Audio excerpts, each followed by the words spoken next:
So you got a new marker set and you're like, what do I do? Oh my gosh, I know, I'll swatch the colors, because every marker set, they include a little piece of paper with the names of the colors and little square boxes that you can swatch. And that's great. However, that paper that you get is probably not going to be the same paper that you're going to do your art on.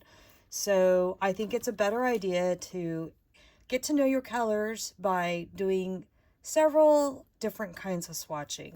The first one that you're going to do is you're going to take the paper that you're going to normally do your artwork on, and you're just going to, and I try to do a base layer.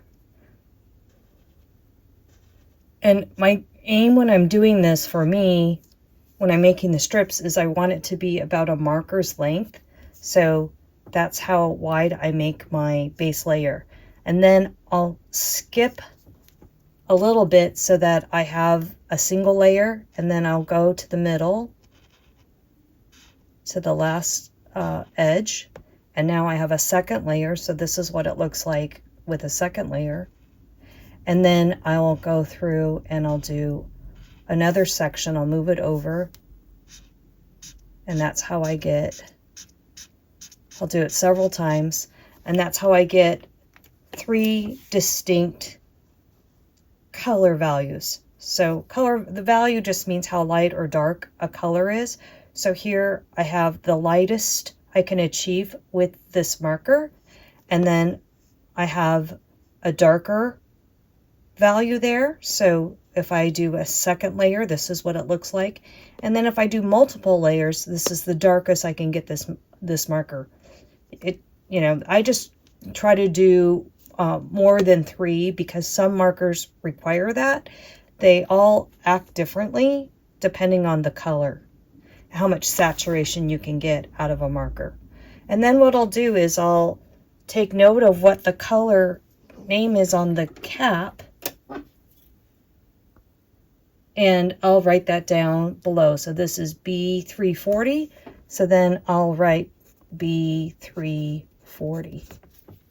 Okay, and you can just go along throughout the whole strip and do your color strip that way. But if you're like me and aren't perfect, then what I have to do is I do a second step, and I will take some scissors and I'll just cut out the color. Okay, like this. Then I make these little color tiles. And then from having these color tiles, I can come in and I could sort the colors by lightest to darkest. And I will do it within the color family. So let's say, I have a bunch of these tiles, and then I'll just sort them by color family like that. And within the color family, I'll try to do the range. Sometimes the Ohuhu numbering system makes sense, and sometimes, meaning BG1 works. It's definitely lighter than BG2, but sometimes it doesn't. BG7. So there's a great example. So don't depend on the numbers, because they don't always make sense. Look at your eyes. And we all see color a little differently, so maybe how I arrange things isn't going to work for you. So that's why this is a great exercise to do, so that you could learn the color ranges that you have, as well as knowing how light and dark a color can be for you.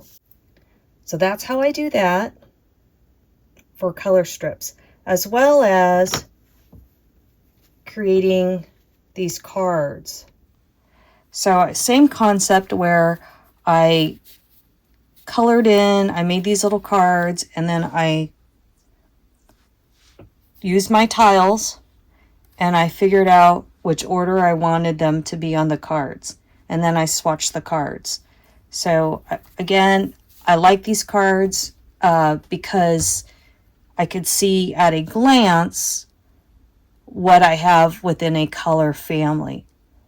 And even though this isn't all reds and oranges, I added the fuchsias, because for me to do the kind of like the fluorescent bright colors, because of the way I laid out my colors.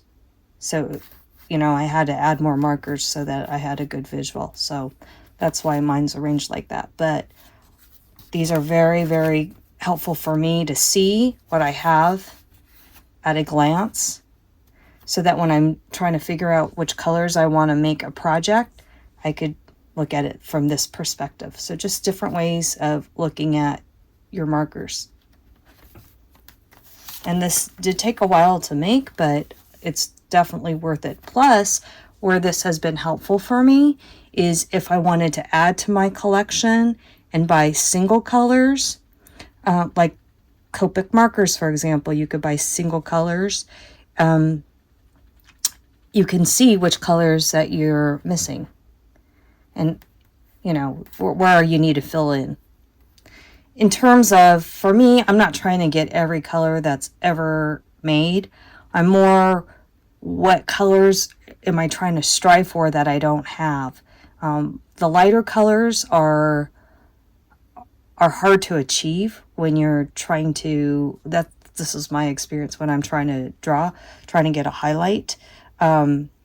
So that's really what I'm looking for, especially for skin tones. That's what I'm running into.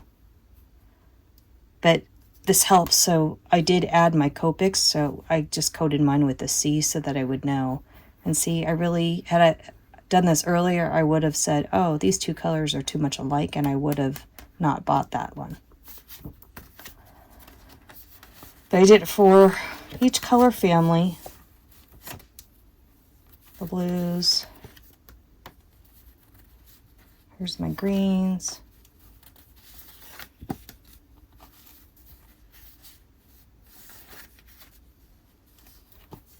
And then with this one, because this is more on a fluorescent basis, I kind of like separated it out, so it just made more sense for me. My muted colors, more on the gray tones. See, I think this is my lightest blue that I have, and I would like to go one less step. And I really wish that Ohuhu would come out with empty markers, because I feel like their markers are actually better in terms of not drying out. If you've watched my other videos, you'll know that I had a problem with my skin tone marker. I don't know where it is, but I bought a refill for it, and I thought, okay, I'll just solve the problem by using the refill. But even filling it up with the refill, it's still not good. It's still a dry marker, which was really, really disappointing to me. And I don't want to keep adding more ink for it into it, because I'm just wasting it. So I think I need to buy a new marker for it. And I'm actually going to Japan, which is where the Copic markers are from. And I'll be going there in a few months. So I'm making my list. They're a lot cheaper there. They're like, I think, $3. So I already scoped it out. And one of the ports that I'm going to, there's a marker store there, so I'm super excited. So I have my list, and I'm gonna buy some singles and refills there. But anyhow, having it like this really helped me see where I was missing colors. So here's more colors. And these are the earth tones and my grays. And then we got to the skin tones, and I already did a video about the skin tone colors, but I found this more helpful to have it this way than their color chart or my initial color chart. I'm still using my initial color chart just because I group the colors when I put it away by category, and it just helps me to see how I can put it away faster and find them faster. But I needed to add the other colors, and these were the Copic markers. And see, Copic can get really light. Even though this color and 320 are very close, this is just a tiny bit lighter. And sometimes, like when you're doing a highlight, you want that color. So I'm used to doing watercolor, so it's very easy for me to make an area light or dark with watercolor. Markers is a lot more challenging, but I'm having fun exploring it. So, see, I didn't even put the 21C on here because it didn't work. I stuck it in the graveyard pile, but look, I even like sealed it with painter's tape after I refilled it. And it's still dry.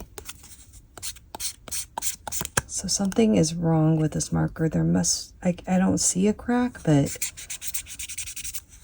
crazy. Then this is the 36O Hoo-Hoo set for their skin tone colors. And again, I just made a little extension, and I just taped it so it could be flexible like that. That's the color chart there. So just in a card format, which I like because I can just, like, if I wanted to, I could probably take these with me when I'm shopping for colors, and then I can have all my colors in my hand. I'm not going to travel with this because I don't want to risk losing them or damaging them. They took too long, and I don't feel like I'm going to do it again.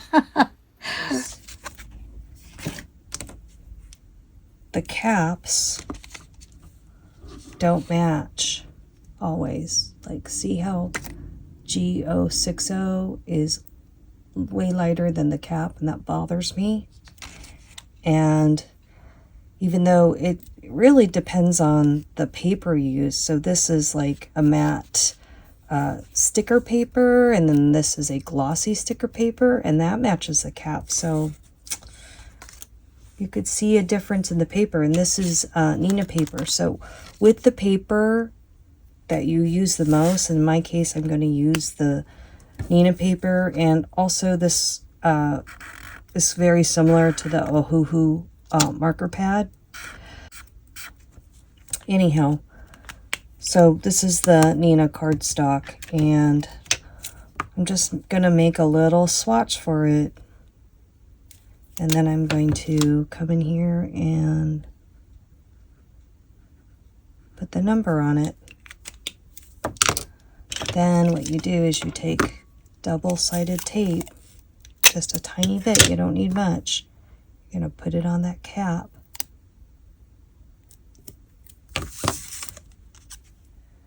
And then you're going to take some scissors, and you're just going to kind of trim away. And you're going to stick it on there. And I know you're thinking you're going to leave it like that. No, I'm not. I'm going to go to the back side so I can see what I'm doing. And I'm going to trim. Now this will like gunk up your scissors.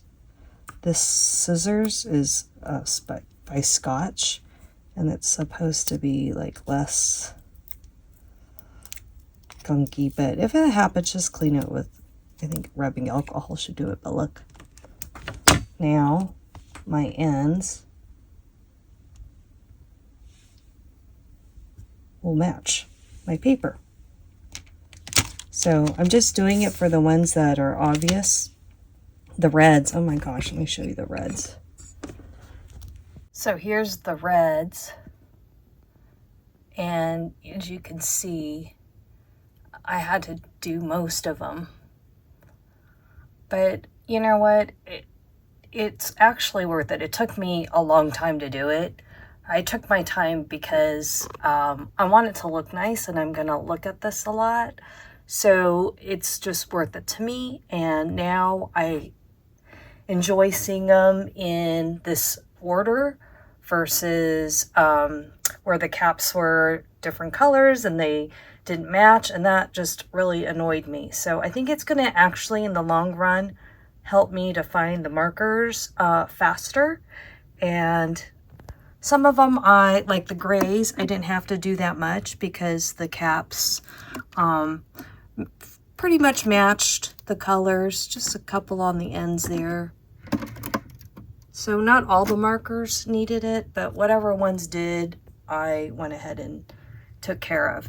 And when they were a darker marker, I did the lettering in white, just like they do on the caps. So it was a lengthy process, but look how beautiful it looks now. Oh my goodness. It's worth it. So this is future me giving you an update. It's been a couple weeks, and I just wanted to give you my thoughts on using this method. Oh my gosh, it's totally worth it.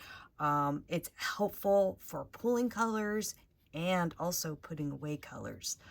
The other thing that I use these strips for is when I'm working on a project, I like that I can get really close up to the project to figure out, oh, what's going to be my highlight color versus a shadow color. And it just really helps me because see how close you can get to it versus if you use your swatch card. The swatch cards are great for giving you a quick overview of what colors you have in that color family, but it's hard to see how the color is going to work in the project. So that's why I like the swatch strip. So just thought I'd tell you, hey, this is really, really a good thing, and you want to go ahead and make these.